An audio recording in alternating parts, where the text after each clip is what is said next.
Bonsoir à toutes et à tous. Bonsoir, chers membres, chers professionnels, chers invités. Soyez les bienvenus et merci d'être avec nous ce soir. C'est un réel plaisir de vous accueillir au nom du PMH après Côte d'Ivoire pour ce webinaire qui marque notre tout premier webinaire de l'année 2026. Votre présence ce soir pour nous est précieuse. Merci d'avoir pris le temps de vous connecter. Merci d'avoir choisi d'investir en vous, dans votre développement et dans votre réussite. Je suis Stéphanie Zoro, vice-présidente événementielle au PMI Chapter Côte d'Ivoire, et nous sommes très heureux de démarrer cette nouvelle année avec vous autour d'un thème fort, utile et résolument tourné vers l'action. 2026 commence et avec elle de nouvelles exigences. Aujourd'hui, réussir ces projets ne suffit plus. Il faut réussir avec impact. Il faut créer de la valeur et il faut pouvoir s'appuyer sur les bons leviers et surtout un bon réseau. C'est exactement le sens du thème qui nous réunit ce soir. 2026, réussir ses projets, renforcer son impact et développer ses opportunités grâce au PMI. Ce webinaire a été conçu pour être pratique, pour être concret et utile, afin de vous aider à démarrer l'année 2026 avec les bonnes clés. Avant de commencer, permettez-moi de vous présenter brièvement le déroulé de notre session. Nous allons d'abord commencer avec le mot de bienvenue de la vice-présidente membership. Ensuite, l'intervention principale de notre speaker. Nous aurons un temps de questions-réponses avec les participants. Et enfin, une présentation des opportunités et événements clés du mois de janvier. Je vous invite à rester connecté jusqu'à la fin, car chaque session a été conçue, pensée comme un ensemble cohérent et complémentaire. Quelques règles de bon fonctionnement de notre session. Nous vous prions de garder vos micros fermés pendant l'intervention, mais le chat restera ouvert. Donc, pour vos réactions, vos questions, ne vous inquiétez pas, nous serons là pour répondre à toutes vos questions. Et lors du temps d'échange prévu, nous vous encourageons à participer fortement. Donc, sans plus attendre, pour ouvrir officiellement ce webinaire de l'année, j'ai l'honneur de donner la parole à notre vice-présidente Emmanuela, qui prendra la parole au nom du président Simon Adou. Emmanuela, est-ce que tu es là? Oui, bonsoir Stéphanie, bonsoir à tout le Bonsoir, monde, Emmanuela. Mhm. bonsoir à toutes, à tous, chers membres, chers professionnels, chers invités. C'est avec beaucoup de plaisir et d'émotion que je prends la parole ce soir au nom du président du PMI Chapitre Côte d'Ivoire, qui n'a malheureusement pas pu être des nôtres, mais qui m'a chargé de vous transmettre ses salutations chaleureuses et ses meilleurs vœux pour l'année 2026. Permettez-moi donc à mon tour de vous souhaiter une excellente année 2026, une année de réussite dans vos projets, une année de croissance professionnelle et surtout une année d'impact positif et durable. Merci d'être connectés ce soir. Votre présence à ce premier webinaire de l'année témoigne de votre engagement, de votre attachement à la communauté du PMI Chapitre Côte d'Ivoire et de votre volonté de continuer à apprendre, à progresser et à créer de la valeur. En tant que vice-présidente membership, je tiens à souligner à quel point vous êtes au cœur de notre action. Le PMI, ce sont avant tout des femmes et des hommes engagés, des professionnels qui choisissent de ne pas avancer seuls, mais de grandir au sein d'une communauté structurée, solidaire et ambitieuse.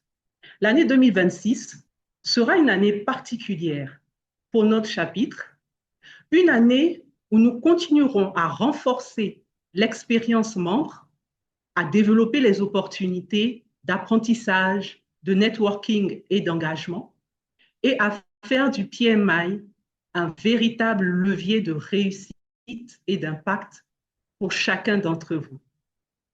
Le thème qui nous réunit ce soir est donc loin d'être anodin. Réussir ses projets, renforcer son impact et développer ses opportunités grâce au PMI. Il reflète parfaitement notre ambition collective pour cette nouvelle année. Je vous souhaite un excellent webinaire, riche en enseignements et en échanges, et je vous remercie encore pour votre confiance, votre fidélité et votre engagement au sein du PMI chapitre Côte d'Ivoire. Très belle année 2026 à toutes et à tous et excellent webinaire. Merci beaucoup, Emmanuela. Merci pour ce message inspirant. Merci pour ces vœux. Et vous l'avez compris, cette année sera placée sous le signe de la réussite, de l'impact et de l'engagement collectif. 2026 ne sera pas comme 2025. Pour approfondir concrètement ce thème, nous avons le plaisir d'accueillir quelqu'un ce soir, un intervenant qui accompagne de très près les communautés PMI et les professionnels du management de projets dans la région. Il est consultant et cadre en stratégie digitale, gouvernance IT et management de projet.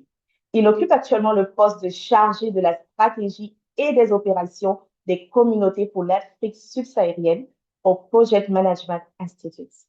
Son parcours est à la fois terrain, stratégique et international. Il a exercé des fonctions de management au sein des groupes comme EcoBank et New Digital Africa et a mené des missions d'expertise dans 38 pays en Afrique et en Europe. Ce soir, il partagera avec nous de manière très concrète ce qu'il faut pour réussir ses projets en 2026, comment est-ce qu'il faut renforcer son impact professionnel et surtout comment l'appartenance au PMI peut devenir un véritable levier d'opportunité. Nous avons le plaisir d'être avec notre intervenant qui est M. Mimi Christian Yaoré. Nous sommes ravis de l'accueillir. Mimi, je ne sais pas si tu m'entends. Très bien. Et de ton côté, tu m'entends aussi?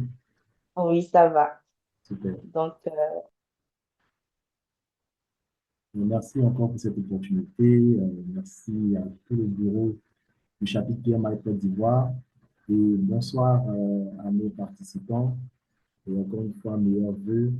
C'est le premier webinaire du chapitre et je suis vraiment honoré d'être le premier intervenant pour cette série de webinaires de partage de connaissances qui s'annonce. Bientôt, un calendrier sera communiqué avec tous ces grands speakers qui vont se succéder durant toute cette année. Donc, c'est aussi un privilège pour vous de pouvoir participer à cette session, voilà, qui est la première session, et sûrement un signe également pour vous aussi, parlant de votre désir de voir vraiment réaliser vos projets avec succès et avec réussite. Donc, sans plus tarder, je vais partager mon écran et j'aimerais avoir la confirmation que vous voyez mon écran. oui, excuse-moi, je vois dans le chat que des personnes ont du mal à t'entendre. D'accord, ok. Un instant, on va fixer ça. Déjà là, Stéphanie, est-ce que c'est bon, vous voyez mon écran? Oui, on voit la première. D'accord.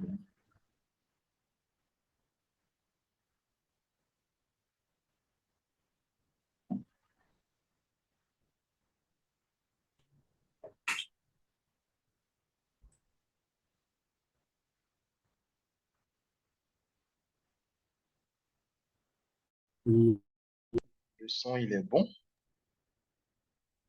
Oui, je pense que c'est nettement mieux. Emmanuela ou Salami, est-ce que quelqu'un peut nous faire un retour sur le son, s'il vous plaît? Oui, Oui, le son est un peu c'est bas. bon pour mon côté, hein. D'accord. Là, c'est mieux. C'est Ah, c'est mieux. mieux. D'accord. Super. Sans problème. Ça commence bien, la réussite des projets. OK. Donc, le thème, comme on l'a dit, c'est réussir ses projets, euh, renforcer son impact et développer ses opportunités. C'est un thème qui est assez complexe et je me demande bien comment est-ce qu'on peut le couvrir juste en 1 heure. Donc, je vais vraiment faire l'effort de juste vous introduire, n'est-ce pas, dans ce thème. Et bien sûr, il y aura des réflexions et l'opportunité n'est-ce pas, vous sera donné à travers les différentes activités, n'est-ce pas, du PMI, et même en étant membre, pour ceux qui ne le sont pas encore, à pouvoir approfondir ces thèmes avec toutes les activités qui seront mises en place, le networking, et ainsi de suite. Donc, à l'ordre du jour, il y aura juste une introduction générale. On va aussi parler de ce que c'est que réussir un projet en 2026. Aujourd'hui, je vais vraiment me focaliser sur les professionnels, les chefs de projet professionnels. Et cela n'exclut pas, bien sûr, tous ceux aussi qui ont des projets, on va dire, dans l'entrepreneuriat, parce que c'est aussi des projets professionnels. Donc, ensuite, on va voir les piliers concrets de la réussite des projets. Comment aussi renforcer son impact en tant que chef de projet et en quoi est-ce que appartenir au PMI peut être une plateforme d'opportunité. OK, donc si nous sommes prêts, donc n'hésitez pas à pouvoir poser vos questions dans le chat pendant la session. Je crois bien que l'équipe fera l'effort de pouvoir les noter afin qu'on puisse y répondre pendant la session de questions-réponses. Donc, pour planter le décor, déjà, il faut savoir que nous sommes dans la deuxième semaine d'une nouvelle année. Beaucoup de projets ont été pensés l'année dernière. Beaucoup de projets seront livrés cette année en 2026, mais malheureusement, peu seront réussis. C'est le constat qu'on fait généralement. C'est le constat qu'on fait généralement du fait que très peu de projets arrivent à pouvoir atteindre leurs objectifs. Mais la question qu'on se pose souvent, c'est pourquoi? Pourquoi? Parce que réussir un projet aujourd'hui euh, est différent de réussir un projet il y a de cela quelques années. Tout simplement parce que ça ne dépend pas seulement d'une méthode, ça ne dépend pas seulement de la planification, ça ne dépend pas d'un outil, OK? Mais ça dépend plutôt de la posture du chef de projet, ça dépend de l'impact que ce chef de projet-là crée et surtout de l'écosystème dans lequel il évolue, c'est-à-dire l'environnement. Donc, il y a plusieurs facteurs aujourd'hui qui déterminent ou bien qui impactent, qui influencent, n'est-ce pas, ce qu'on appelle la réussite d'un projet. Et ce soir, je vous propose une réflexion très concrète autour de trois questions simples, c'est-à-dire qu'est-ce que réussir un projet en 2026, comment renforcer son impact en tant que professionnel et pourquoi l'appartenance au PMI est aujourd'hui un véritable accélérateur d'opportunités. Donc, en répondant à ces trois questions, bien sûr qu'on pourra atteindre l'objectif de ce webinaire, qui est de maîtriser les contours de la réussite d'un projet et surtout l'environnement, l'écosystème dans lequel on se trouve. Donc, qu'est-ce que réussir un projet en 2026? Pourquoi je dis 2026? Parce qu'on doit savoir que la gestion de projet n'est pas une nouvelle discipline. Vous savez, tous autant que vous êtes ici connectés, vous êtes des chefs de projet, mais vous vous ignorez tout simplement. La différence avec quelqu'un qui a le badge de chef de projet ou qui a des certifications ou qui est professionnel en gestion de projet, cette personne sait juste mettre les mots sur les actions ou les activités qu'elle mène. Par contre, je peux vous garantir que plusieurs parmi vous sont des excellents managers de risque. Plusieurs parmi vous savent ce qu'on appelle gérer les parties prenantes parce que chaque initiative majeure de vos vies, en réalité, sont des projets. Mais il faut savoir que le visage de la gestion de projet, il y a de cela plusieurs années, est complètement différent aujourd'hui parce que la gestion de projet, déjà, c'est engager les hommes, échanger avec les humains. Et parce que l'environnement dans lequel nous vivons évolue, est bien sûr impacté par des changements économiques, technologiques et tout ça. Donc, la gestion de projet s'adapte et la gestion de projet aussi évolue en tant que discipline. Mais aujourd'hui, en 2026, quand on se pose la question, c'est quoi réussir un projet? Il faut savoir déjà que pendant longtemps, on a réduit la réussite des projets à trois aspects, c'est-à-dire on doit respecter les délais, respecter le budget alloué et livrer le périmètre. Donc, ce sont ces trois axes-là qui étaient perçus pendant vraiment plusieurs décennies comme étant le triangle de succès d'un projet. Donc, la réussite d'un projet était réduite à respecter les délais, c'est-à-dire on livre le projet dans les temps, et aussi on livre le projet sans dépasser le budget qui est alloué, et aussi il faut livrer le projet selon les thèmes, n'est-ce pas, selon le périmètre qui a été décidé dès le départ. Bien évidemment, de nos jours, ça ne suffit plus. parce qu'on voit que plusieurs chefs de projet réussissent à pouvoir livrer dans les délais le budget, le périmètre, mais les parties prenantes clés, le sponsor, le propriétaire du projet ou ces parties prenantes-là qui sont directement impactées, bien sûr, ne trouvent pas satisfaction. Pourquoi? Parce que l'environnement des projets a profondément changé. Aujourd'hui, on voit qu'il y a plus d'incertitudes. Voilà. Vous savez, la vision par rapport à l'environnement du projet a été drastiquement impactée depuis l'impact, n'est-ce pas, de cette crise sanitaire-là, de la COVID-19. Et aujourd'hui, on se rend compte que quand on parle de continuité d'activité, de résilience, euh, le mindset, n'est-ce pas, de plusieurs en ce qui concerne la gestion de projet a totalement changé. Donc, on s'attend à tout. Il y a tellement d'incertitudes. Aujourd'hui, je ne vais pas citer les noms parce qu'on ne sait pas jusqu'à où nous sommes suivis, mais quelqu'un là-bas avec une coiffe assez particulière dans un pays lointain, n'est-ce pas, va décider, OK, de pouvoir rapatrier des immigrés comme il veut, et on se rend compte que ça impacte totalement toutes les prédictions, ça impacte, n'est-ce pas, le cours dans les bourses et tout ça, et plusieurs projets sont impactés du jour au lendemain. Donc, c'est même difficile aujourd'hui pour un chef de projet d'être assez méticuleux sur sa gestion des risques à cause de cet environnement d'incertitude-là. Et on voit qu'il y a plus de pression aussi sur les résultats, tout simplement à cause de la concurrence. Parce que c'est les projets qui visent à livrer des produits, ils rentrent dans un cadre très concurrentiel. Donc, on regarde vraiment aux résultats parce que nous sommes aujourd'hui dans un monde qui est totalement conduit par les statistiques. En plus, on parle aussi du fait que les parties prenantes sont variées et deviennent de plus en plus complexes parce qu'il y a de cela quelques années, les parties prenantes étaient moins regardantes sur leurs attentes parce qu'elles comprenaient aussi la complexité. Mais la technologie qui est venue faciliter la gestion de projets aujourd'hui rend ces parties prenantes-là assez demandantes sur vraiment beaucoup d'aspects.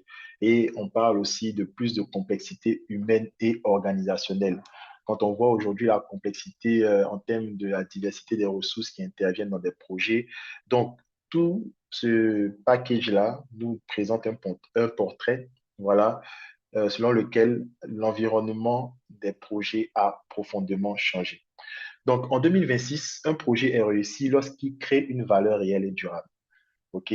Donc là, on ne parle plus de livrer le projet dans les délais, selon le budget et aussi selon le périmètre, mais on parle plutôt de créer de la valeur. OK? Et cette création de valeur ne vient pas uniquement du produit, du service qui doit être livré. Cela ne vient pas aussi du chef de projet, mais on parle de co-création de valeur. Aussi bien le propriétaire du projet s'implique dans cette création de valeur, aussi bien les équipes qui travaillent, le chef de projet aussi, ils sont impliqués. Donc, cette création, n'est-ce pas, de valeur réelle, et je précise encore durable, voilà, est comprise et reconnue par les parties prenantes. Je veux marquer un point d'exclamation ici dans ma présentation. Vous savez, la plupart du temps, les chefs de projet ont tendance à s'accaparer au projet. Je ne sais pas si c'est le syndrome, n'est-ce pas, de la souffrance par laquelle ils sont passés pour obtenir peut-être leur diplôme, leur certification, pour démontrer vraiment qu'ils connaissent. Mais souvent, le chef de projet ne laisse même pas, on va dire, le sponsor du projet ou le propriétaire placer un mot parce qu'il est vu comme l'expert, il est vu comme celui qui connaît, il est vu comme celui qui maîtrise. Mais euh, moi, en tout cas, je suis vraiment reconnaissant de l'environnement qui m'a introduit dans cet univers-là parce qu'on avait des mentors et l'un d'entre eux m'a dit un jour que rappelle-toi d'une chose, quelle que soit ta connaissance, ce projet ne t'appartient pas. Donc, il faut savoir que l'objectif, ce n'est pas de réaliser un projet pour qu'on nous acclame. L'objectif, c'est de pouvoir satisfaire les attentes du propriétaire de projet. Donc, quand on parle de la création de valeur réelle et durable, c'est aux yeux des parties prenantes. C'est la valeur, n'est-ce pas, des parties prenantes. Aujourd'hui, en tant que chef de projet, tu peux, à cause de ton expérience, prétendre apporter, n'est-ce pas, voilà, plus de couleur à un projet, plus d'impact. Et à la fin, tu risques d'être complètement hors sujet en ce qui concerne ce que, bien sûr, les parties prenantes clés ont demandé. Donc, l'une des erreurs les plus fréquentes, n'est-ce pas, que je constate sur le terrain, c'est que beaucoup de personnes confondent ce qu'on appelle activité et valeur. OK? On fait beaucoup de choses, mais on n'explique pas toujours pourquoi. OK? Pourquoi on les fait, à quoi elles servent et quel impact, OK, ces activités-là produisent. Donc, livrer un projet sans impact, c'est réussi techniquement. Là, on applaudit. Selon les indicateurs des ressources humaines, tout est ouvert, mais c'est un échec stratégique. Un échec stratégique. Parce qu'il ne suffit pas juste de livrer le projet, il faut livrer le projet selon les objectifs qui ont été définis dès le départ, mais encore, il faut produire de la valeur. Il faut produire de la valeur. Donc, quand on parle ici de valeur, OK, on parle d'abord principalement de l'impact que ce projet-là a sur les personnes, n'est-ce pas, qui sont censées consommer ce projet. Je vous donne une petite anecdote, OK, d'un projet que j'ai géré dans ma carrière passée, pas que je suis déjà à la retraite, mais c'était un projet qui visait à faciliter les paiements, on va dire, les transactions entre la banque et tout ce qui est système financier mobile, voilà, dans un pays. Et lorsque j'ai réalisé le projet, techniquement, j'étais fier, j'étais content parce qu'on a géré le projet selon les normes, selon le standard, selon ce que le PMI nous présente, n'est-ce pas, comme standard et autres. Mais je ne me rendais même pas compte que moi-même aussi, j'étais utilisateur au fait du produit. Donc, il arrive que je dois faire une transaction, ben, je suis coincé et j'utilise, n'est-ce pas, le produit que moi-même j'ai eu à coordonner et livrer, n'est-ce pas, c'est-à-dire transférer l'argent de mon compte bancaire jusqu'à mon portefeuille Mobile Money. Et bon, ça, je crois, il y a 6 ans de cela. Et mais vous ne pouvez pas vous imaginer la joie qui débordait sur mon visage, en fait. Au point où j'ai même dit, on va dire, au marchand qui était devant moi, mais est-ce que tu sais que du côté de la banque, c'est moi qui ai travaillé sur ce projet et tout ça. C'est-à-dire la fierté était à un tel niveau que je pensais même que le projet même m'appartenait. Et j'ai compris au fait le sens de la valeur, n'est-ce pas? Parce que déjà, j'ai vu au fait de manière, on va dire, tangible, comment est-ce que ce projet-là venait faciliter les différentes transactions qui se faisaient, comment cela même facilitait la vie aux différents utilisateurs et moi le premier. Donc, comprenons bien sûr que quand on parle ici, n'est-ce pas, de valeur, ce n'est pas le fait de pouvoir dire que enfin j'ai réalisé le projet dans les délais et tout le monde acclame, mais est-ce que les objectifs escomptés ont été réellement réalisés et est-ce que ceux qui sont la cible de ce projet-là ont reçu, n'est-ce pas, cette valeur qu'ils recherchent? Donc, pour ce faire, il y a aujourd'hui ce que j'appelle les piliers concrets, parce qu'il y en a plusieurs. Il y en a plusieurs. Vous savez, pour nous qui souvent animons les webinaires, il y a des mots qui vont jamais manquer dans nos présentations, les clés, les piliers et autres. Donc, on va pas faire un trousseau de clés ni construire, on va dire, un gratte-ciel aujourd'hui. On va avoir juste quatre piliers concrets de la réussite des projets. All right. Donc, quand on parle de piliers concrets, encore, ça revient, le mot revient. Le premier pilier, c'est la clarté de la valeur. OK. Donc, un projet doit répondre à 3 questions. OK. Quelle valeur apporte-t-il? Pour qui? Et comment cette valeur sera-t-elle mesurée? Vous savez, la valeur ne peut pas être vague. La plupart du temps, lorsqu'on ne maîtrise pas quelque chose, on commence à rentrer dans des grammaires, je ne sais pas, de l'époque coloniale, je ne sais pas quoi. La valeur doit être mesurée. OK?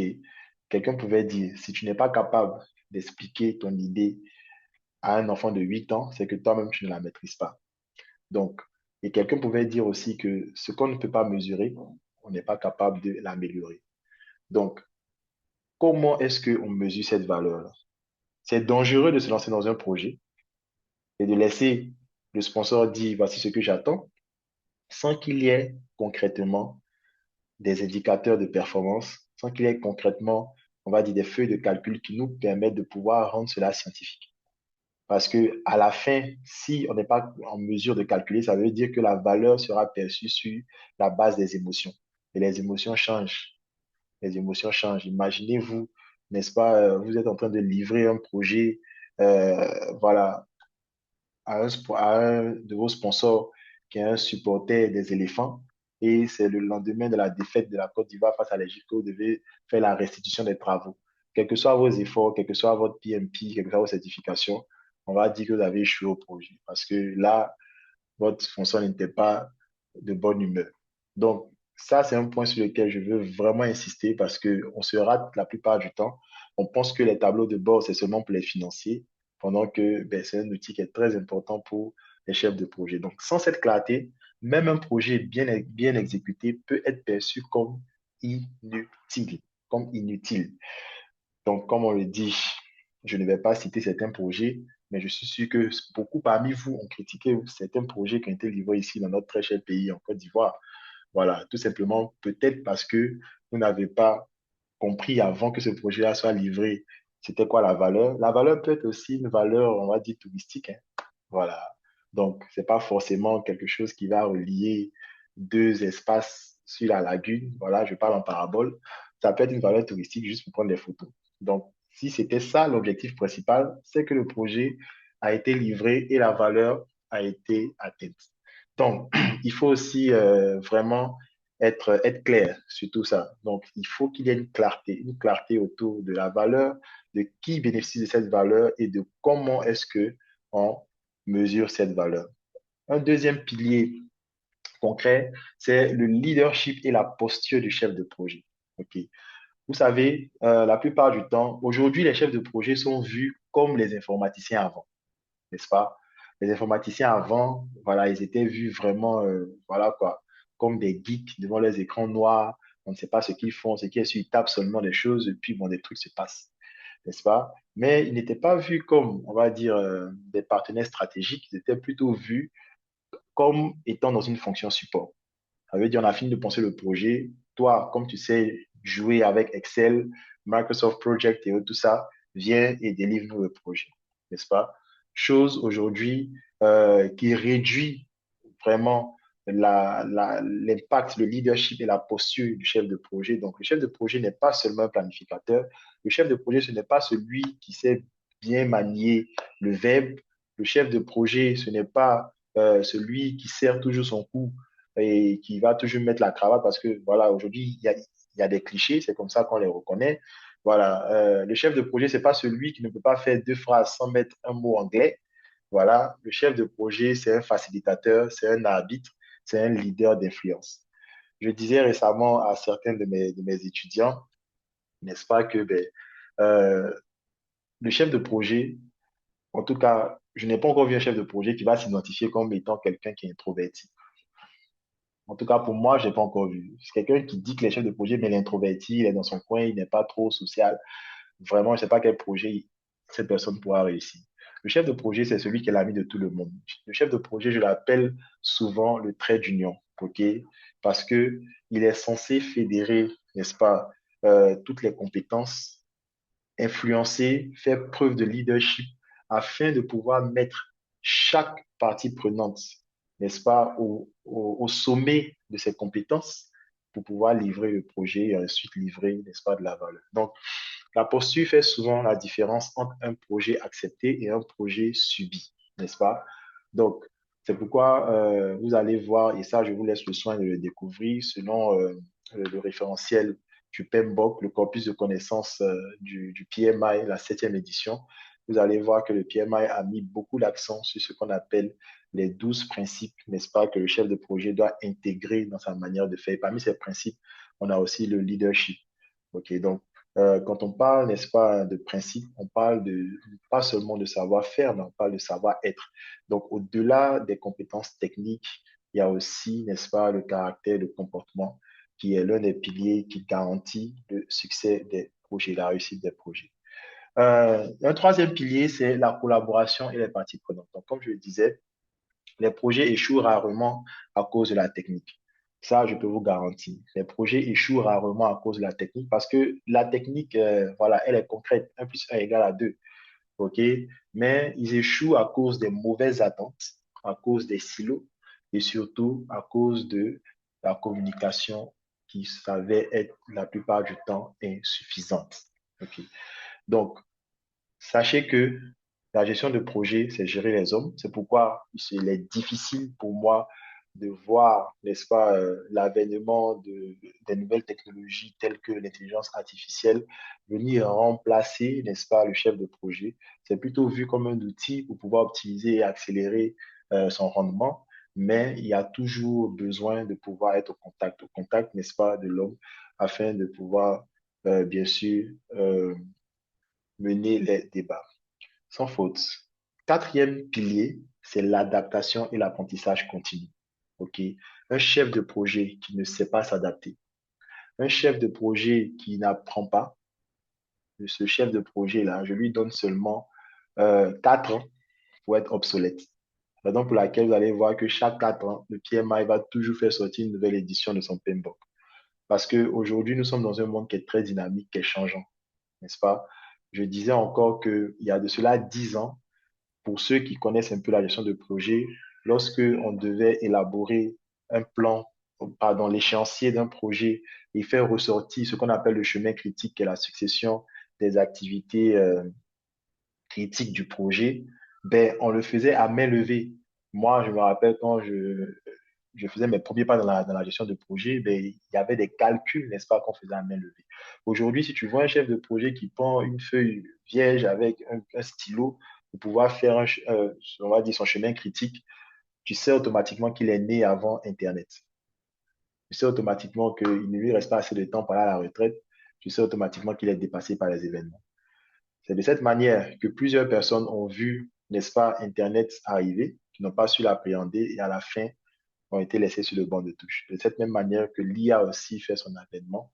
Et ceux qui ne vont pas, n'est-ce pas, s'adapter et apprendre seront bien sûr obsolètes. Donc, les méthodes évoluent, les contextes changent. Les chefs de projet qui réussissent sont ceux qui apprennent en permanence.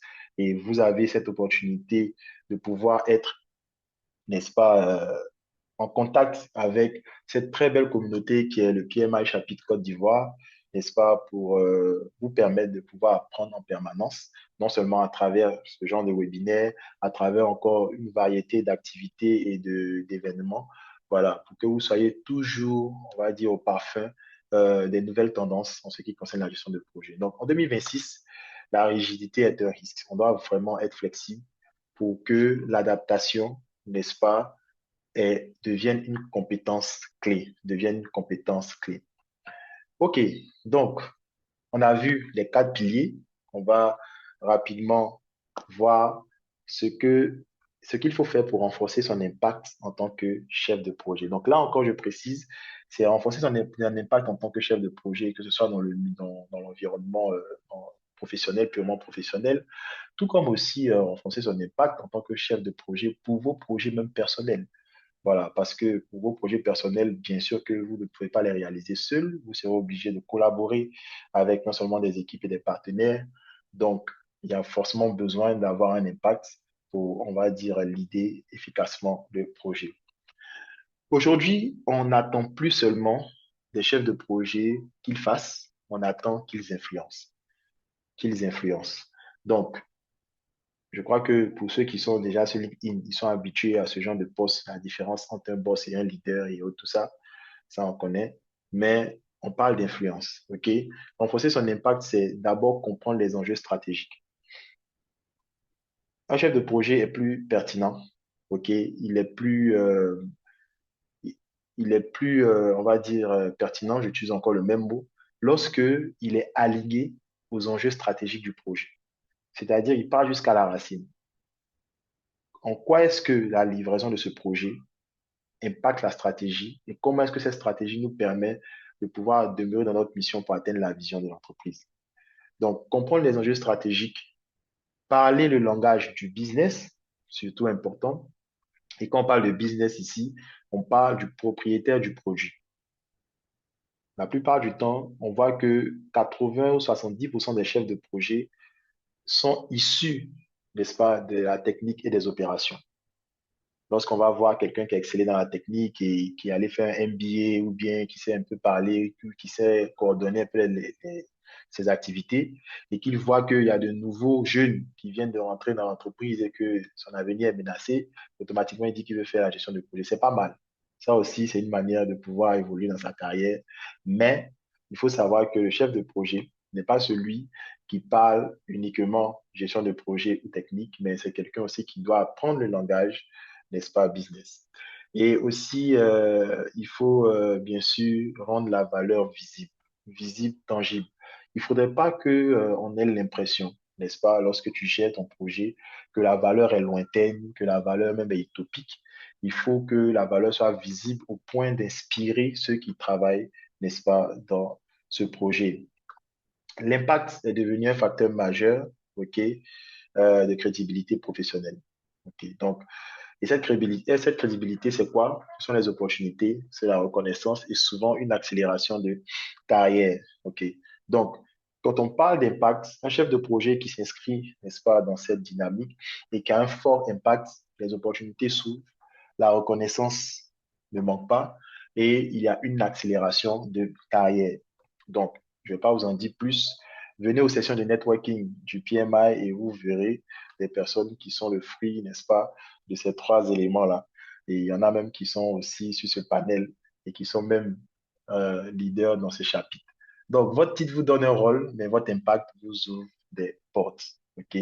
Donc, il ne faut pas juste s'arrêter au titre de chef de projet. Il faut avoir, n'est-ce pas, de l'impact pour ouvrir les portes. Et pourquoi pas certaines portes qui nous mènent quelque part. OK, donc nous sommes presque au terme, n'est-ce pas, de ma présentation. Et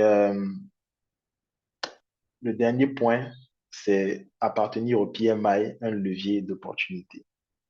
Donc, on parle de réussir les projets en 2026. On a dit que l'un des éléments clés, c'est aussi l'écosystème, l'environnement dans lequel ces projets-là sont livrés, l'environnement dans lequel le chef de projet lui-même baigne, n'est-ce pas, et qui est censé être un environnement qui est un catalyseur, qui est censé, n'est-ce pas, euh, faire en sorte que ce chef de projet puisse être au maximum de ses compétences, afin aussi de pouvoir l'aider et aussi influencer et délivrer les projets avec succès. Et aujourd'hui, moi, je peux vous dire, OK, avec assurance que appartenir au PMI est un levier d'opportunité. Est-ce parce que je suis staff même du PMI? Est-ce parce que je suis membre du PMI chapitre Côte d'Ivoire? Ben, la réponse est oui, déjà. Voilà, ne vous attendez pas à une autre réponse. Mais je veux vous dire que pour répondre, on va dire, pour aborder ce point-là, ce ne sera pas compliqué, je vais vous raconter juste mon histoire. OK? Et on va terminer par là. Pourquoi je dis qu'appartenir au PMI, c'est un levier d'opportunité? Je commence ma carrière. Bon, avant ça, je suis ingénieur télécom de formation, voilà, spécialisé dans les architectures des réseaux mobiles. Et malheureusement, je n'ai pas exercé dans le domaine, voilà, parce que aussi on était un peu pressé pour découvrir le milieu professionnel. Donc, je me suis retrouvé dans le domaine de la gestion des services technologiques, donc on va dire l'informatique, mais pour des services financiers auprès d'une banque régionale. Et c'est dans l'exercice de mes fonctions en tant qu'analyste IT que je découvre ma passion pour tout ce qui est gestion des systèmes d'information et coordination des initiatives des projets stratégiques. Donc, avec bien sûr le concours de mes différents mentors, je retrouve ma passion, n'est-ce pas, dans la gestion de projets, que bien sûr je découvre bien, j'aborde à travers des certifications et jusqu'à ce que l'opportunité se présente pour moi de faire mes premiers pas avec la casquette même de chef de projet, pas pseudo-chef de projet. Donc, c'est alors que, bien avant ça, j'avais bien sûr découvert le PMP parce que j'étais dans un environnement anglophone et les anglophones vont te dire que l'université te permet d'être discipliné, c'est-à-dire te réveiller tôt le matin pour aller dans un endroit, faire des travaux et revenir.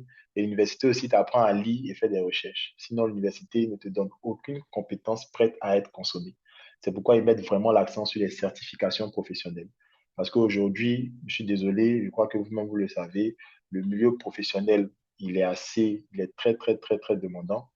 Aujourd'hui, aucune entreprise peut se permettre de pouvoir recruter une ressource et passer un an à former la ressource et en plus lui donner un salaire. On cherche des personnes qui ont au moins un minimum en termes de compétences techniques prêtes à porter, qui peuvent donner des résultats dans les plus brefs délais. Donc, cela aussi passe bien sûr par des formations certifiantes. Et c'est comme ça que je découvre, n'est-ce pas, le PMP. Je décide, n'est-ce pas, de me lancer dans le parcours jusqu'à ce que je puisse l'obtenir, je crois, en 2019. Avant ça, bien sûr, j'avais fait un autre parcours en gestion de projet.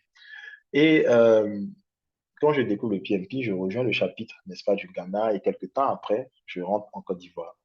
Quand je rentre en Côte d'Ivoire, je suis vraiment, je sais pas si je vais dire évangélisé. Voilà, je préfère utiliser ce thème-là par, par mon ami d'enfance. Voilà, on a fait l'école primaire ensemble. Qui me dit non, je dois rejoindre le PMI et tout ça. Et cet ami-là même, il est connecté. Et je rejoins, n'est-ce pas, le chapitre de la Côte d'Ivoire. OK. Donc, je découvre, n'est-ce pas, les activités super, très intéressantes. Et voici comment est-ce que la première opportunité se présente pour moi, parce que vous devez savoir qu'en dehors de ma fonction au niveau du PMI, à mes heures perdues, quand je m'ennuie, je forme souvent des personnes, voilà, moyennant quelque chose. Donc, ça arrive aussi, c'est une manière de s'occuper. Et comment est-ce que j'obtiens cette opportunité-là? C'était à travers l'organisation d'un événement du chapitre Côte d'Ivoire, dénommé le week-end du chef de projet. Donc, c'était à Yamoussoukro. Nous sommes allés à Yamoussoukro, je crois, pour 2 jours, voilà, où il y a eu vraiment beaucoup d'activités. Et parmi ces activités, j'étais même panéliste, on va dire, au niveau de l'INP. Et c'est comme ça que je fais connaissance des autres panélistes. Et parmi ces autres panélistes, il y a celui-là aujourd'hui avec qui je collabore à travers son cabinet. Je donne souvent aussi des formations. Donc, grâce au PMA, je rencontre la personne. La personne aussi voit que moi-même, j'étais formateur depuis, voilà, depuis longtemps. On échange, on voit qu'on a la même manière de voir les choses, on a la même vision, la même passion par rapport au changement qu'on veut apporter au niveau de notre nation. Et voici que ça me crée une petite source de revenus, voilà, qui n'est pas quand même négligeable. Pendant ce temps, je suis toujours avec une entreprise spécialisée dans les services technologiques et autres, tout ça.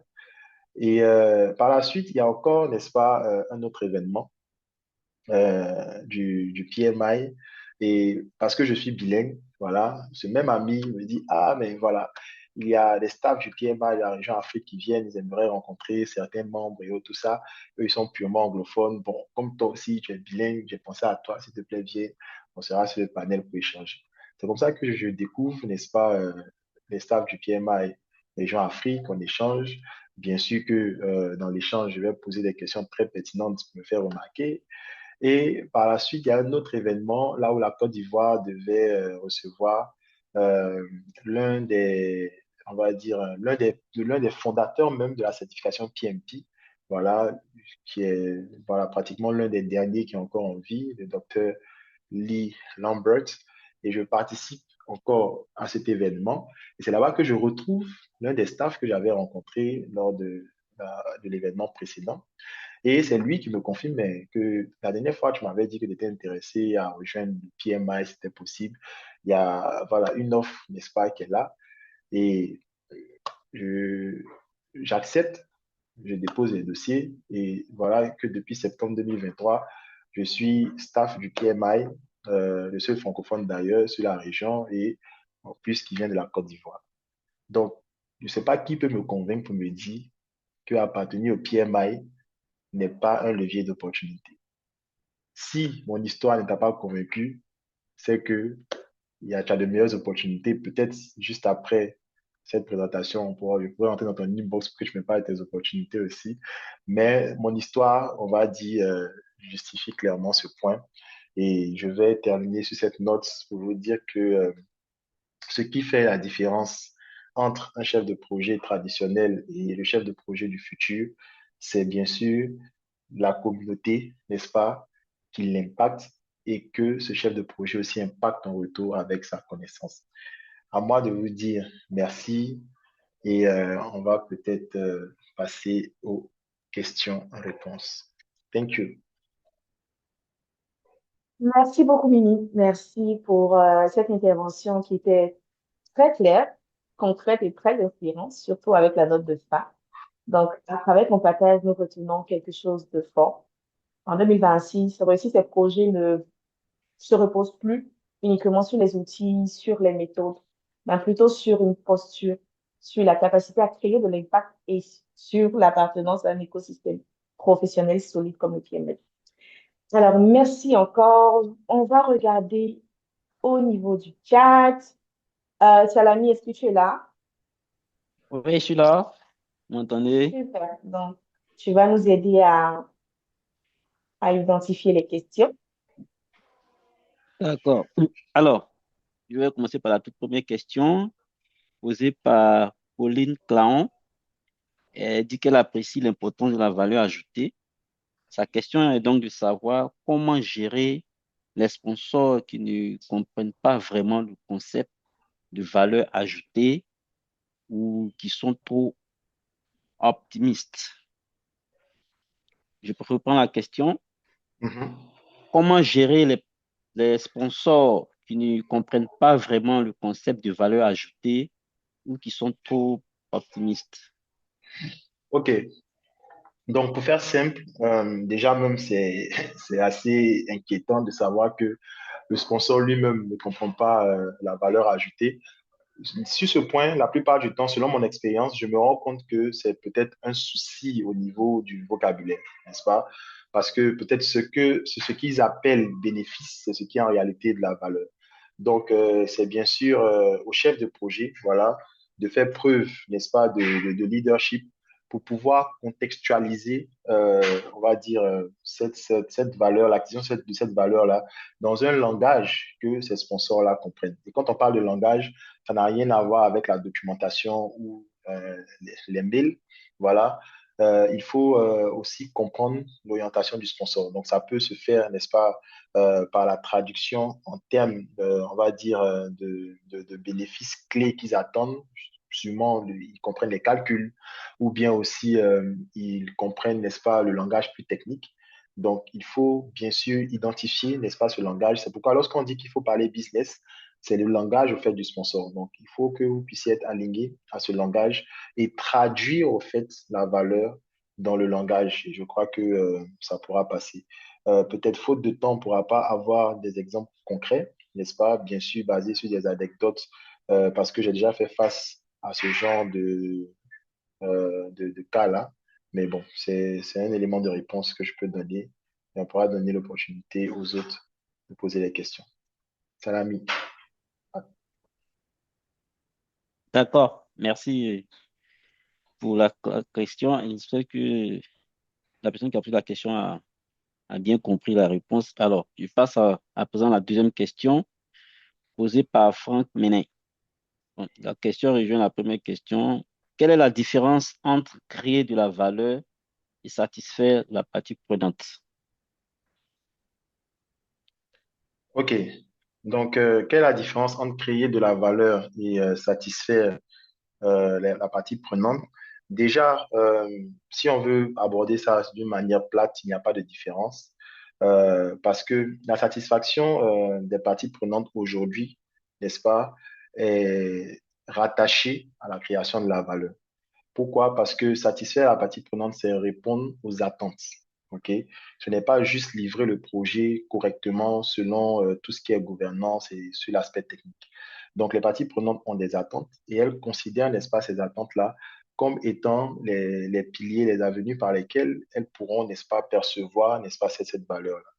Donc, la création, n'est-ce pas, de la valeur, si on veut maintenant répondre de manière technique, la différence entre créer de la valeur et aussi la satisfaction des parties prenantes, c'est que la création de la valeur, c'est l'action, n'est-ce pas, que tu poses pour pouvoir satisfaire les parties prenantes. Donc, on voit que un est le moyen, l'autre est la finalité. Donc, voici ce que je peux donner comme réponse. On passe à présent à la troisième question. Yes.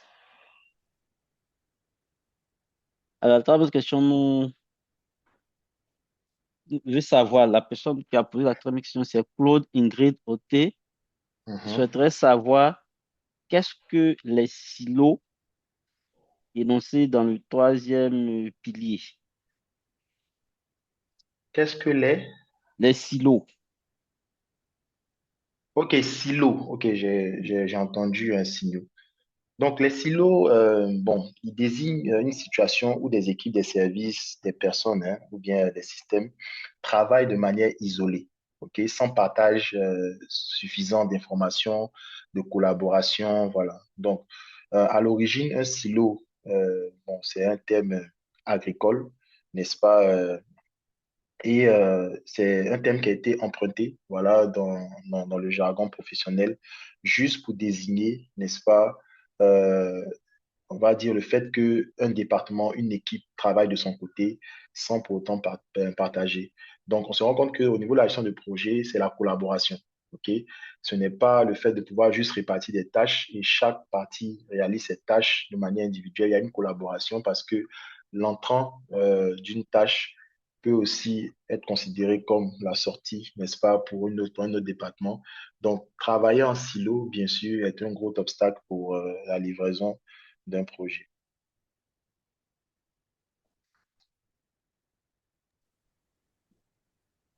Ok, on continue avec la quatrième question. Alors, Yes. Monsieur Abdul Kader Amadou veut savoir, il dit que j'étais justement en train de vouloir demander si vous faites la différence entre valeur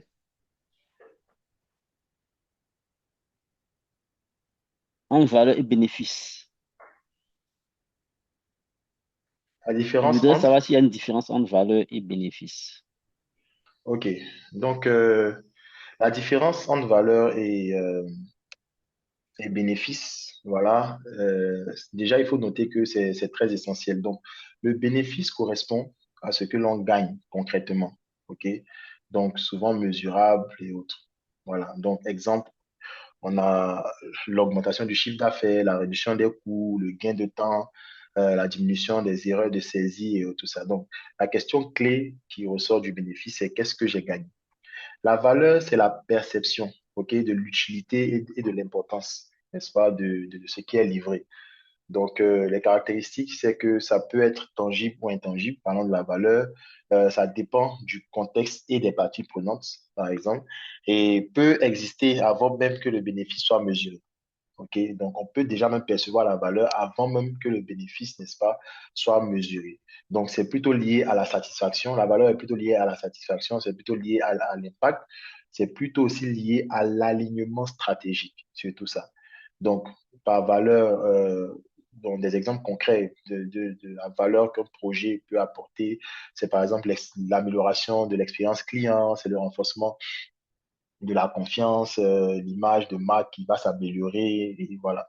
Par exemple, les sentiments de sécurité ou de simplicité.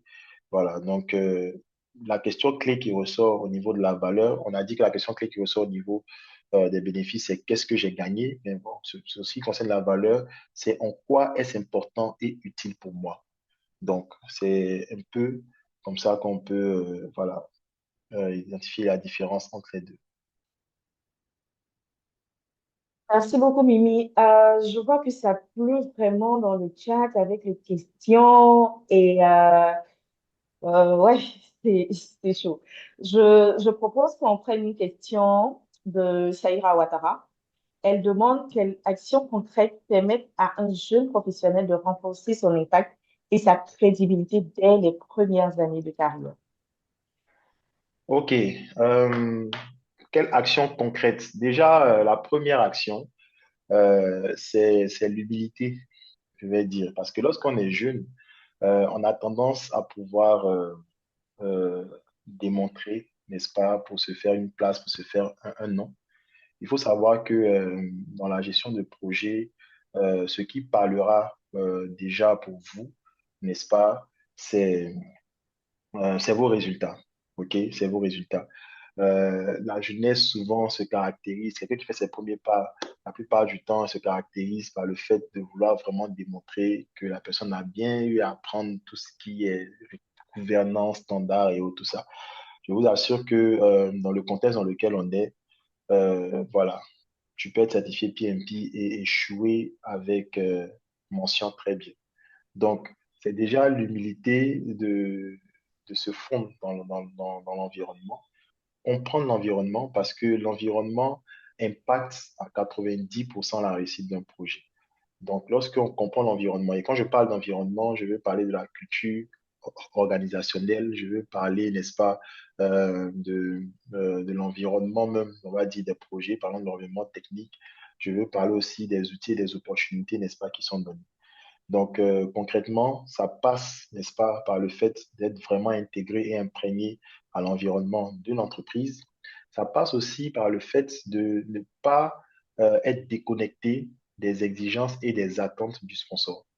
Vous savez, Mhm. euh, aussi longtemps que vous êtes capable, n'est-ce pas, de pouvoir livrer ce que le sponsor attend, même si techniquement, il y a des documents qui manquent ou quoi, à la fin, on retiendra que le sponsor a sauvé. Donc, il ne faut vraiment pas être déconnecté de cet objectif-là et qui est de vraiment comprendre. Donc, une des techniques, c'est de vraiment rendre le langage simple. Parce que c'est pas tout le monde aussi qui comprend la gestion de projet. Vous êtes dans un environnement où vous allez utiliser des thèmes techniques. Le sponsor il ne comprend pas. Ce qu'il attend, c'est que son projet soit livré. Donc, il faut savoir non seulement comprendre son langage et être capable aussi de pouvoir leader les équipes pour atteindre les objectifs. Et bien sûr, le dernier élément que je peux te recommander, c'est la formation continue, c'est euh, le fait d'apprendre, apprendre et apprendre. L'erreur et le danger que beaucoup de jeunes dans ce domaine font, ou bien de novices dans ce domaine font, c'est de penser que la connaissance de la gestion de projet se limite uniquement qu'à un référentiel. Vous savez, les référentiels du PMI vous introduisent, n'est-ce pas? Mais un chef de projet, c'est quelqu'un qui a de l'intelligence émotionnelle. Donc, quand on dit le développement continu, c'est pas faire encore 10 000 certifications, mais c'est chercher aussi à faire des formations ou à avoir de la connaissance sur comment gérer, n'est-ce pas, les parties prenantes, donc tout ce qui est intelligence émotionnelle, le développement d'un caractère de leader et ainsi de suite. Donc voici ce que je peux dire. Super, merci beaucoup, Mimi. Salami, je pense que je propose qu'on prenne 2 questions maximum à cause du temps. Donc, essaie d'identifier 2 questions. Voilà. Ok, c'est parfait, Stéphanie. Voilà. Et la question suivante est, le langage business dans le projet consiste clairement en quoi? Le deuxième volet de la question, c'est quels sont les inputs à avoir pour le réaliser parfaitement? La question a été posée par Ibrahim Ouattara. Je reprends.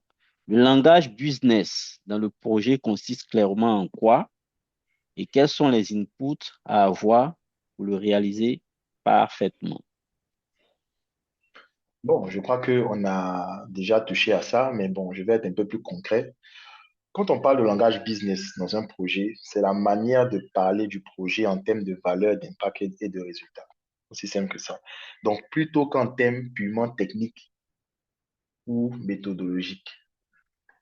C'est-à-dire, le chef de projet ne va pas venir présenter le projet en termes techniques, ou parler de, voilà, domaine de connaissances, risques, parties prenantes, approvisionnement, communication, budget et consorts, ou bien venir parler de jalons, voilà, d'étapes de processus. Non, mais il va plutôt avoir, on va dire, un langage qui est orienté valeur, impact et résultat. Donc, comment, bien sûr, avoir ce langage-là? Il faut plus être orienté sur l'adaptation de la pensée du sponsor à travers les documents business. Donc, on a des documents, OK, qui précèdent même les documents principaux ou initiaux, pardon, du projet. Donc, que ce soit les documents tels que le business plan, les études de faisabilité, les documents comme le business case et consorts, ce sont des documents qui vont faire ressortir, n'est-ce pas, le langage business pour mieux comprendre la valeur, pour mieux comprendre l'impact, pour mieux comprendre aussi les résultats. Donc, le langage business consiste à expliquer un projet en répondant prioritairement à certaines questions telles que pourquoi on fait même le projet, quelle est la valeur que ça crée, quels sont les bénéfices concrets pour l'organisation et quels sont les risques business si on ne le fait pas. Voilà, donc ça n'a rien à voir avec planning, tâches, livrables, outils et tout ça. Donc, c'est pourquoi je dis que le chef de projet il ne doit pas être dans sa bulle, le chef de projet, mais devant, on va dire, les parties prenantes clés, il a son langage et aussi, ben, pour l'équipe technique aussi, il a un langage qui est adapté. Donc, les inputs, ben, il faut juste être un couteau suisse, il faut être agile, il faut apprendre, il faut savoir que, vous savez, je vais peut-être terminer la réponse à la question par ça. C'est l'appellation même, ok, de cette fonction-là en français, on va dire qui, qui impacte un peu la manière de voir qui est le chef de projet. Parce que quand on dit chef de projet, la plupart du temps dans notre univers francophone, là, il se vend en chef, quoi. C'est lui qui crie sur les gens, il menace les gens et autres, tout ça. mais en anglais, on dit project manager. Donc, c'est un manager, n'est-ce pas? Et aujourd'hui, si on dit que tu es un manager, bien sûr que tu ne te vois plus comme quelqu'un d'opérationnel ou de technique. Tu te vois au niveau du management, tu parles business. OK? Donc, c'est juste ce que je peux dire pour cette question. On va poser une autre question, peut-être la dernière. Stéphanie, si tu OK? permets, on avait Oui, 10 vas-y. minutes, hein. Voilà, on a déjà épuisé les 10 minutes. Est-ce qu'on peut continuer avec deux ou trois questions ou on se limite à une dernière question? On attend, on soumet cette proposition au speaker. Bon, le speaker va dire qu'on va prendre une dernière question et réserver les autres questions peut-être pour la partie 2 du webinaire, qui sait. Ça. Ok, c'est parfait. Alors, la toute dernière, elle est posée par Moussa Traoré. Alors, la question est de savoir quelle serait l'importance d'intégrer le PMI pour quelqu'un qui est hors de la Côte d'Ivoire et qui n'est pas pour le moment un chef de projet ni PMP. OK. Donc, ça a été posé par Moussa. Oui, Moussa Traoré. OK, Monsieur Traoré. Bon, je ne sais pas si vous avez suivi la dernière partie de ma présentation. Vraiment, si vous voulez avoir une motivation pour intégrer le PMI, regardez mon histoire. Voilà, ça c'est déjà une première motivation. Mais c'est possible, c'est très possible de ne pas être sur place et d'intégrer le PMI. Le seul inconvénient, c'est que vous ne pourrez peut-être pas participer aux activités en présentiel. Et la plupart du temps, même les activités en présentiel ont aussi des options pour que ceux qui ne sont pas sur place puissent aussi participer en ligne. Et c'est aussi très possible de rejoindre la communauté sans être chef de projet, sans être aussi PMP, parce que la communauté n'est pas réservée uniquement pour les professionnels en gestion de projet, pour les certifiés, c'est pour tous les aspirants, n'est-ce pas, chefs de projet, pour ceux aussi qui ont cette passion-là. Aujourd'hui, la gestion de projet n'est pas réservée à ceux qui portent le titre de gestion de projet. Pourquoi les projets n'avancent pas? Parce que malheureusement, beaucoup de ressources en entreprise ne connaissent pas, n'est-ce pas, les rouages de la gestion de projet. Parce que tout le monde est impliqué dans un projet, c'est pas seulement le chef de projet. Donc, la gestion de projet aujourd'hui n'est pas une compétence spécifique, elle est censée être transverse, elle est censée être générale. Tout le monde est censé avoir au moins une connaissance en gestion de projet. Donc, quel que soit votre secteur d'activité, votre niveau actuel, moi, je vous encourage à pouvoir rejoindre le PMI. Vous y trouverez l'inspiration et aussi la raison même, pourquoi pas, de devenir chef de projet et d'être certifié. Donc, merci. Je crois que j'en ai fini. Merci beaucoup, Mimi. Merci, merci, merci. Merci à vous. Euh, je pense que mon écran est partagé, n'est-ce pas? Donc, Yes. oui, je vais demander aux personnes qui peuvent de scanner le code QR. Vous allez voir un petit formulaire et en bas, il y a des propositions de thèmes. Donc, vous pouvez faire des propositions de thèmes. Voilà. Le PMI est là pour créer de la valeur avec vous. Donc, je vais demander aussi à Salami de pouvoir partager le lien dans le chat.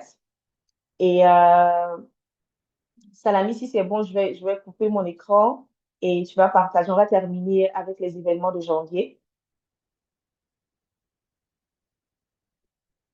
D'accord. Je partage mon écran. 2026 a commencé fort. 2026 a commencé fort au PMI. Donc, je vais vous demander de rester connectés sur tous nos réseaux, toutes nos plateformes. J'ai cru voir des questions par rapport au PMP. Est-ce qu'il y a des choses qui sont prévues, tout ça? Oui, on a une soirée qui est dédiée à tous les aspirants du PMP, je pense en février. On va vous partager toutes les informations nécessaires. Et on vous donne rendez-vous le jeudi 22 janvier pour un autre webinaire sur l'agilité. Le thème, c'est pourquoi l'agilité doit évoluer dans un monde complexe. Après, le 24, on a encore un autre webinaire sur les bases en gestion de projet pour les établissements scolaires. Et nous allons terminer le 28 janvier avec un webinaire pour le PGMP, gouvernance d'un programme. Bonne nouvelle, c'est qu'on sera à Yamsokro, à l'INPHB le 29 janvier. Alors, vous allez voir toute une communication derrière. Donc, pour ceux qui nous suivent de Yamsokro, vous aurez l'opportunité de rencontrer certaines figures importantes du chapitre I Am So Pro. Donc, merci beaucoup à tous.